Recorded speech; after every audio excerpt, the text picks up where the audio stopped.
Hello and welcome to the final part 5 of Diva Week. And today's plant is Alocasia Polly, a plant that certainly poses some challenges for most of us mere mortal houseplant growers. And today I'm joined by Mireia of Instagram account Born Gardening to help you pick your way through the minefield that is Alocasia Polly care. Mireia is a gardener in the wonderful city of Barcelona. Did I say that well? Probably not. In Spain. And she is a dab hand at growing this plant, a member of the aroid clan with those veined leaves that look so stunning when you buy them and look so terrible as they start to die. So, where have we all been going wrong? Well, here's my chat with Mireia so we can find out.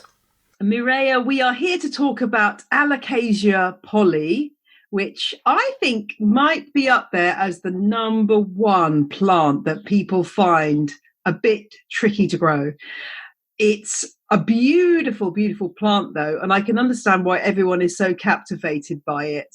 Is it one of your favourites? Yes, it is. It is one of my favorites. For me, it's a plant that I associate with the tropics and just takes me straight to the tropics. And with this deep green, arrow-shaped, wavy-edged leaves, it's just mesmerizing. I mean, I can spend hours looking at it, and it's unbelievable. Really, really nice. And I think that's why a lot of people want to have it in their houses.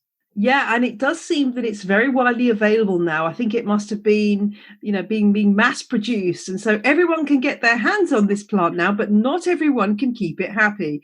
And the number of times I see a post from somebody saying, my polly is dead. What are the main causes of a dead polly? How do people kill this particular plant? I think the number one issue with this plant is maintaining the high levels of humidity and the constant warmth as well in the house. To recreate this kind of jungly environment in a house is quite hard. It really likes a sort of temperature from 16 to 27 degrees, so that could be a bit tricky, especially in the UK in the winter when the heating is on and the air gets very dry. I mean, I live in the Mediterranean, so that helps quite a bit because here it's quite warm and Barcelona is very humid. So it's sort of likes that kind of, atmosphere. But still, we're talking about high levels of humidity, which are difficult to recreate in a house, about 50% or so. So I think what is good is to have a humidifier a few hours a day if you can have one. I mean, I don't have one, so what I use is a pebble tray with water. So when the water evaporates, it creates the humidity around it. And what I really like doing as well, which mine is it's in this environment, is grouping the plants, which creates this microclimate, and it really works. My one is surrounded by begonias, calatheas, ferns, they all require quite high levels of humidity. And I think it's really nice as well because you create a little landscape, like a little interior landscape, instead of just having them scattered all over the house. So I think this works. That's a good point. I think because people often want to display this plant as a specimen plant on its own because it is so gorgeous. But as you say, it's probably going to be much happier in a group with other plants where it's possibly going to get a bit of a boost. I mean, I'm just looking at my little thermometer / humidity monitor in here, and it's only 32% humidity in here right now, which is terrible. And I think, in the winter, obviously, I don't know how your heating works, but here in the UK, we mainly have radiators, which are, hot water being piped through, and it makes the air so dry.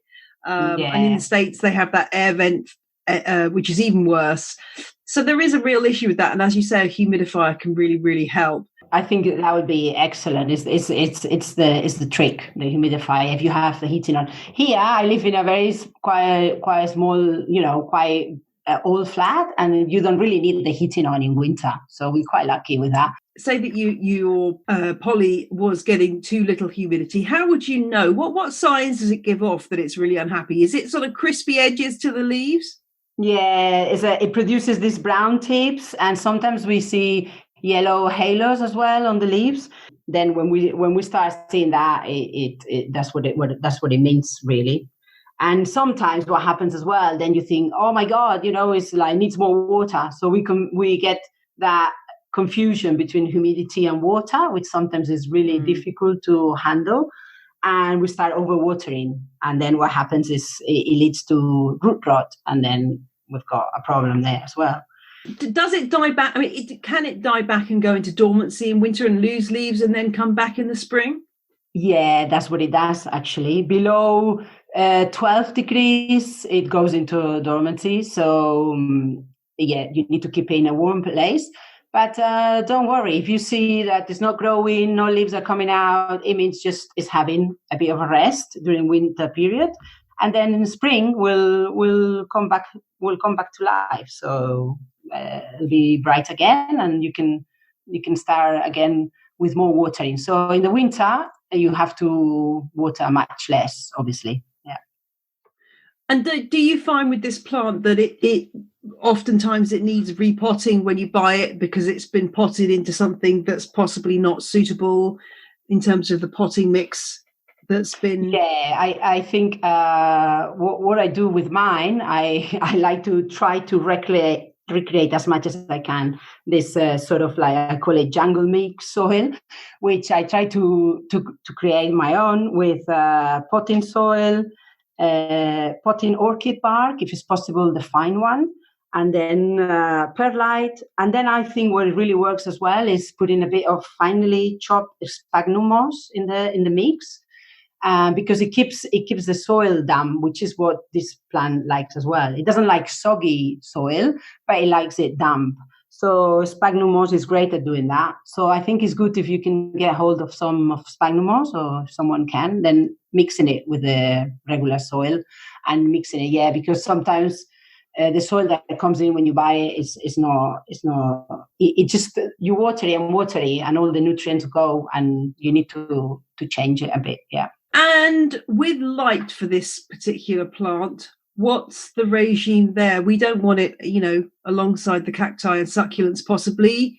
No, we don't want it in full sun. Full sun is not advisable because it will just burn the leaves and it will kill it. It can't stand full sun. It likes bright and direct sun, actually. So that's what it really likes. My one is in an east facing window, a couple of feet away from the window, and gets the morning sun, which is the best sun because the afternoon sun is very strong. So it's doing really well there. And a south-facing window, especially in the Mediterranean, you couldn't have it. In the UK, maybe in the winter months, it'll be all right. But I will keep it a few feet away from the window if it's a south-facing window. Is this a plant that's subject to drafts? Like if you did keep it near a window, a cold drafts presumably won't be good for it either. No, it doesn't like drafts. It'll suffer. No, so that's why it's better to keep it a few feet away from the window, because if you have a draft, it will kill it. Yeah, it definitely doesn't like that at all. And if you have in a shady area, it won't grow so well. And what I advise as well is to dust the leaves at least once a month, so it will improve to capturing the light through the leaves, because sometimes you get all that dust on the leaves, and that is. And what do you use to dust? Just a damp cloth? Yeah, a damp cloth, and I think it's really good for the plant, and I really like it. It's like very therapeutic for me as well. Yeah, totally relaxing. Yeah, and it connects you with the plant even more. So I think it's a good thing to do. I do it with all my plants. Really, I try to do it. Yeah. And I love that satisfying moment when you turn the cloth over and there's like dust on it and you can see that it's come off the plant. It's like, yes, this is great. I've just made the plant so happy. That makes me, gives me a little bit of a kick when I see all the dust that I've collected off the leaves. That's probably because I don't do it very often and there's a thick layer of dust on everything. What about feeding the poly? Is this? I mean, it's a tropical plant. I presume it needs a good old feed during the growing season. Yeah, it does need it. It's really a good idea to feed it. I would fill it in the growing season every 2 weeks, and stopping feeding towards the end of August. Maybe start feeding again at the beginning of the spring with a half diluted green leaf plant fertilizer. It'll be great for that. It'll thrive. Yeah, I really like. Do you have any particular ones that you swear by? Any particular brands or anything? I try to use organic ones, but right now I run out of it, and it's a bit difficult because everything is closed here in Barcelona still. Yeah, of course. But, I find it difficult. I need to go and get some as soon as they open. But try to get some organic one. I guess brands are different here. And probably. Organic ones are good. Excellent. And if you happen to be successful with this plant and end up with quite a large plant, is it a question of propagation by division, or is there any other way of increasing your poly? Yeah, rhizome division. So it's quite easy to propagate that way. It's when you see it grows and it's full and it has a lot of new growth, it's the time to propagate it. And you just cut off a piece of the undergrow rhizome, and you can pot it in a different pot, just separately from the mother plant, and keep it warm, moist, and that's it. You'll start growing and producing a new plant. Yeah. I've seen so many people who sort of think they've killed the plant and then sort of take it out of the pot and find these rhizomes and go, hang on a minute, is it all over or not? And then realise that they can actually replant them, which is a great quality to have actually in a plant, and especially a plant that sometimes doesn't respond well to indoor climate and struggles. Yeah, it's not easy. It's a diva. Well, I have to say, I don't have a poly. I've got an Alocasia black velvet, which I think is easier to grow. I think it doesn't need to be so evenly moist as poly. And I mean, I'm not great with Alocasias, but that one seems to have done okay. But I daren't get a poly because I just think that I'm going to be too mean with the watering can. Wow, try it. It's not about trying.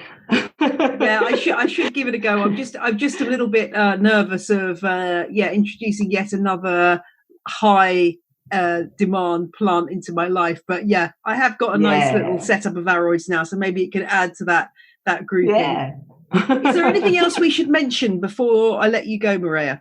Well, like all the members of the Raceae family, like all the aroids, like Philodendron, the peace lily, all this, the famous Monstera. So they could be poisonous for pets, for dogs and cats. So watch out if you have a dog or cat.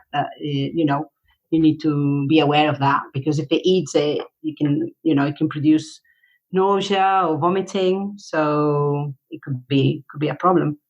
That's a really good point. It's a real issue if you do have a load of plants and then get a puppy, or if you've got a cat or any pet or a child that likes to chew things. Children as well, of course. Yeah, little ones. I think people assume that, it'll be all right, but there are quite a few toxic houseplants, and that is indeed one of them. So that's a really good tip to include.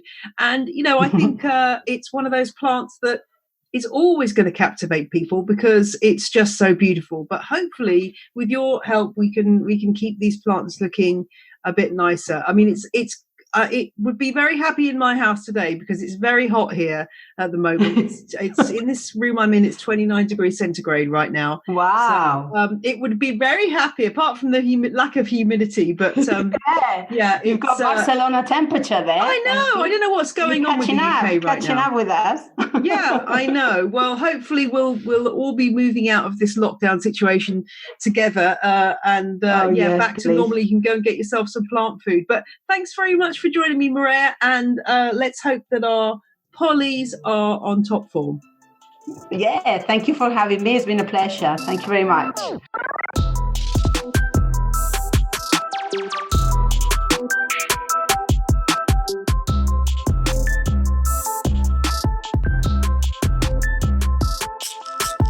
Thank you to Maria and to all my guests during Diva Week. Matthew, Leslie, Daniel and Thomas. I hope you've enjoyed this week of mini episodes, and the great news is you only have to wait for one more day for episode 141 to drop. I'll be talking to Alice Vincent about her new book Rootbound and another exciting seed-based project she's just about to launch. And I'm going to be taking the advice of another diva, Elizabeth Taylor, who once said, pour yourself a drink, put on some lipstick, and pull yourself together. See you tomorrow. Bye!